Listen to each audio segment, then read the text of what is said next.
Muy buenos días, nosotros somos los desconocidos y venimos a hablarles sobre el almacenamiento de energía y Smart Grid. Pero para eso vamos a hablar un poco sobre la electricidad, ya que es una de las principales fuentes de energía que tenemos en la actualidad. La electricidad fue una gran invención durante la revolución industrial en el siglo XIX, tras los trabajos de muchísimos científicos cuyos nombres conocemos mucho, como son Ampere, Faraday, Ohm o Volta. Mientras que en la segunda revolución industrial también participaron otros grandes científicos como Siemens, Graham Bell, Tesla, Edison y otros, quienes convirtieron la energía eléctrica en una actividad industrial capaz de transformar la historia a como la conocemos hoy en día.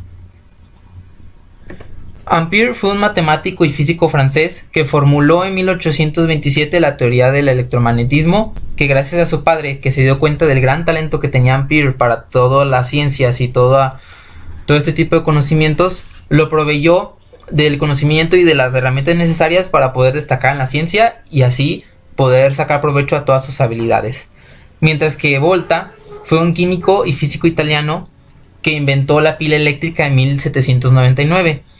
Volta fue un hijo de madre noble y de padre de alta burguesía, que a sus 7 años vio fallecer a su padre y la familia tuvo que hacerse cargo de su educación.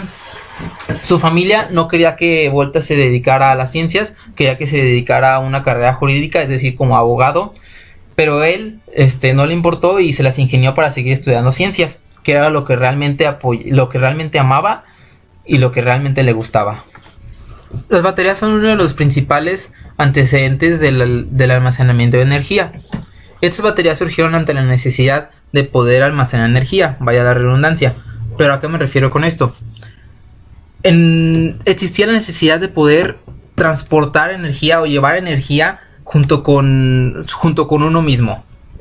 Por ejemplo, las primeras baterías fueron utilizadas para poder dar luz a los vagones de los ferrocarriles, tanto de los cuartos como de los vagones de transporte. Por lo que era necesario una manera en la que se pudiera transportar o llevar junto con el vagón energía, sin tener que estar necesariamente conectado a la red eléctrica que había en las ciudades, aunque era muy, muy primitiva, era de las primeras redes eléctricas, claro.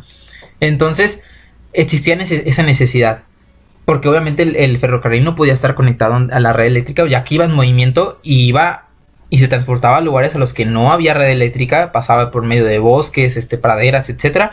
Entonces pues era necesario alguna manera en la que se pudiera transportar esta energía y llevarla con uno mismo, y es así como surgieron las primeras baterías. La batería que tenemos en la imagen a la derecha es una batería de plomo ácido, que se considera la primera batería recargable. Esta fue inventada por Gaston Plante, que fue un científico francés, quien ideó el acumulador eléctrico basado en elementos de plomo introducidos en una solución ácida. Esta batería, después de una serie de mejoras, siguió siendo utilizada y actualmente sigue siendo utilizada para las baterías de automóviles. O sea, llevan el mismo sistema para poder ser recargables. Entonces es un invento bastante revolucionario para su época, que aún seguimos utilizando en nuestra época. Esta batería consistía en 2 placas de plomo separadas por bandas de goma enrolladas en una espiral. Y como ya decía, estas baterías fueron utilizadas por primera vez para alumbrar los vagones del ferrocarril. Y estas baterías después fueron utilizadas y fueron importantes para poder inventar el teléfono, ya que se necesitaba de una batería para que pudiera funcionar sin tener que estar conectado a la luz eléctrica directamente. ¿Y cómo se produce la electricidad?, se preguntarán. Bueno, la electricidad se produce por el accionamiento mecánico de generadores electromecánicos, y esta energía se transporta gracias al transformador, el cual este principio de inducción electromagnética fue descubierta por Michael Faraday en 1831. El transformador se basa fundamentalmente en que cualquier variación de flujo magnético que atraviese un circuito cerrado genera una corriente inducida, y esta corriente inducida solo permanece mientras se produce el cambio de flujo magnético. Faraday fue un físico británico que estudió electromagnetismo y electroquímica. A pesar de no tener los mejores recursos para dedicarse a las ciencias de joven, Michael estuvo trabajando como aprendiz de un encuadernador y vendedor de libros en la ciudad, donde tuvo la oportunidad de leer muchísimos libros que le ayudaron y le provocaron un gran interés por la ciencia, donde poco a poco fue estudiando y poco a poco se fue adentrando en la ciencia a tal punto de que obtuvo el título en la Universidad de Oxford, graduándose con honores. Todo un ejemplo a seguir. Otro gran ejemplo a seguir es Pavel Yavlochkov, que fue un gran ingeniero eléctrico ruso. Yavlochkov inventó la lámpara llamada Yavlochkov y el transformador. Faraday solamente descubrió el fenómeno de inducción electromagnética, mientras que Yavlochkov fue el que inventó en sí el transformador, a pesar de que era una continuación como del descubrimiento que hizo Faraday. Como ya lo mencionaba, la electricidad no solamente tuvo un impacto en la industria, sino que también tuvo un gran impacto y un cambio en la sociedad. Y esto inició con la electrificación, que fue con la llegada de la electricidad a las grandes ciudades. Y una de las primeras formas en las que llegó fue en el alambrado público. Este alambrado público afectó mucho, de manera positiva claramente, a la sociedad, debido a que ahora se podían hacer muchas más actividades en la noche cuando anteriormente no se podían hacerlas, debido a que la electricidad y la luz durante la noche, el alumbrado público, hacía que la gente tuviera un mayor sentimiento de seguridad para poder realizar sus actividades, ya sea laborales o recreativas durante las noches. Esto extendió los tiempos del día y hacía que los días fueran mucho más productivos. Otro de los aspectos fue que facilitó los procesos industriales y las comunicaciones, ya que brindó la energía necesaria para que funcionaran el teléfono y la radio, que como sabemos pues fue uno de los grandes avances de esa época también, y que actualmente siguen siendo un gran avance, que en ese tiempo generó un gran impacto en la sociedad, debido a que las comunicaciones ya con el teléfono y la radio eran muchas más sencillas y mucho más eficaces que lo que era antes el telégrafo o las cartas. Otra de las maneras que llegó esta electricidad a las ciudades fue con el motor eléctrico, que trajo consigo la invención de muchos vehículos y del ascensor. Todo esto generó una gran repercusión en las ciudades y en la población, debido a que con los automóviles ya era mucho más sencillo el transporte tanto de ellos como de las mercancías, generando un mayor comercio. La energía eléctrica puede ser fácilmente generada, transportada y transformada, pero hasta el momento no se ha logrado almacenarla de forma práctica, fácil y barata. Esto implica que la energía eléctrica debe generarse en todo momento de acuerdo con la demanda, y que si no es gastada en ese momento pues se pierde. Por lo tanto, si nosotros queremos pasar a un nuevo mundo con energías renovables, es necesario poder fabricar o generar la tecnología suficiente para apoyar los sistemas de almacenamiento de energía, y pues que esta energía que se esté generando renovable pues no se desperdicie. Por lo tanto, para responder la pregunta de qué ha pasado con el almacenamiento de energía, pues en pocas palabras podemos decir que sigue siendo un inconveniente, ya que eso no se ha podido solucionar de manera satisfactoria como sería lo ideal. Ahora bien, daremos tema a la tercera revolución industrial, la cual principalmente se basa en el almacenamiento de energía, que supone una tercera revolución, como lo dice aquí en la diapositiva. Y bueno, empezamos por describir a J.V. Strobo. Él indica que la revolución en el almacenamiento de energía, el cual es pensado principalmente para vehículos eléctricos e híbridos, empezó en 1990 con el comienzo del uso de la tecnología ion litio, que es la tecnología que casi todos los fabricantes de coches tienen para su roadmap de lanzamiento de coches sostenibles. Él es un ingeniero e inventor estadounidense, el cual formó parte de un equipo fundador de Tesla Motors. También fue el director tecnológico de Chief Technical Officer o CTO desde mayo de 2005 hasta julio de 2019. Después se quedó allí como asesor senior. Además, atendió el Instituto Edgewood High School of the Sacred Heart en Madison, Wisconsin.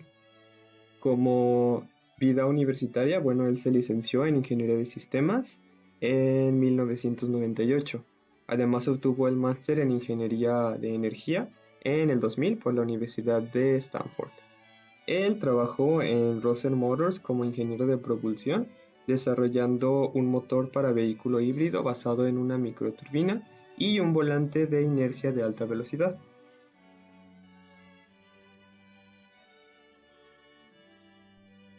Ahora en el tema de las baterías, bueno, aunque la tecnología para estas baterías de litio fue desarrollada en los años 70, su gran expansión ocurrió cuando Sony las incluyó en sus dispositivos. Este tipo de batería ha logrado cuadruplicar su potencia, desde su salida al mercado en los años 90 hasta el día de hoy, la cual sigue siendo una de las pilas más utilizadas. Las pilas y las baterías además de ser muy útiles en nuestros hogares, realmente forman parte del equipaje de todo trotamundos o viajero que lleva durante sus desplazamientos. Y realmente si nos ponemos a pensar, están en todos los aparatos portátiles que nos rodean, tanto mandos a distancia como calculadoras, relojes, juguetes, teléfonos móviles, cámaras digitales, en fin, realmente son un sinfín de artilugios que se alimentan con estas pequeñas fuentes de energía, las cuales proporcionan una autonomía con respecto a la red eléctrica. Ahora bien, yendo directo con el hidroalmacenamiento, en momentos de baja demanda eléctrica se utiliza el exceso de capacidad de generación para bombear agua a un depósito superior. Cuando hay una mayor demanda, el agua se libera de nuevo al depósito inferior a través de una turbina, generando electricidad. Los conjuntos reversibles de turbina-generador actúan como una unidad combinada y generador de turbina, que normalmente es un diseño de turbina Francis. En las aplicaciones de microalmacenamiento por bombeo, se podría implementar un grupo de bombas y una bomba como turbina respectivamente para las fases de bombeo y generación. La misma bomba podría además utilizarse en ambos modos, cambiando la dirección y velocidad de rotación. La demanda eléctrica varía constantemente, por lo cual es necesario que las centrales eléctricas generen la energía demandada en cada instante. Existen centrales que, debido a la tecnología de generación que emplean, no pueden variar fácilmente la energía generada, mientras que otras centrales tienen diversas restricciones técnicas y económicas sobre estas variaciones. Las centrales hidroeléctricas son una de las tecnologías con menores restricciones que presentan en su variación de carga. Estas centrales se integran en el sistema de almacenamiento energético en red, ayudando a adaptar la generación a la curva de la demanda, con lo que se reduce las variaciones de energía que tienen que realizar las tecnologías menos apropiadas para ello. De este modo, las centrales reversibles bombearían en las horas valle y turbiarían en las horas pico. La eficiencia energética varía entre el 70 y el 80%, con algunas fuentes que afirman que hasta el 87%. La principal desventaja es que la naturaleza especializada del sitio requerido requiere un tanto de altura geográfica como disponibilidad de agua. Ahora con el aire comprimido.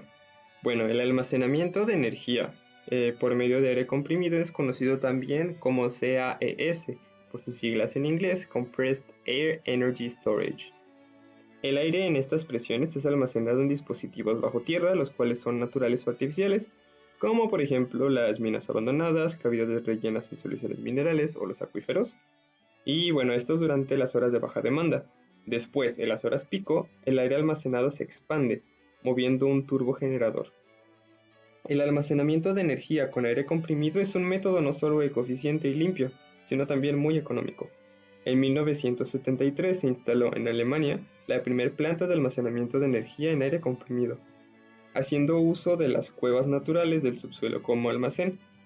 Más tarde se han ido instalando posteriores plantas similares en los Estados Unidos de Norteamérica. Y bueno, la filosofía de este tipo de plantas realmente se basa en aprovechar la energía eléctrica sobrante y de bajo coste para comprimir el aire en un almacenamiento subterráneo. Más tarde, utilizarlo para alimentar una turbina generadora, la cual alimentará una red eléctrica durante los periodos de alta demanda energética. Sin duda, el desarrollo todavía insuficiente de soluciones de almacenamiento de energía es un factor en contra de las energías renovables. Pero no olvidemos que es un problema común para la generación convencional de energía, donde los excedentes también se desperdician o se infrautilizan. Lo que bien es cierto es que con la incorporación creciente de las energías renovables y su producción poco predecible, esta situación se ha agravado aún más, lo que hace que sea necesario disponer de un almacenamiento ecoeficiente para la energía que no consumimos, lo cual en termodinámica conocemos como exergía.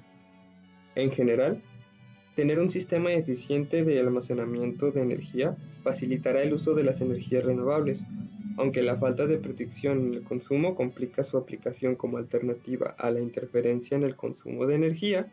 Esto realmente tiene una solución, y es la aplicación de estas Smart Grid, ya que al predecir el consumo o al tener en tiempo real el consumo de energía que utilizamos, se podría utilizar de manera más eficiente las energías renovables.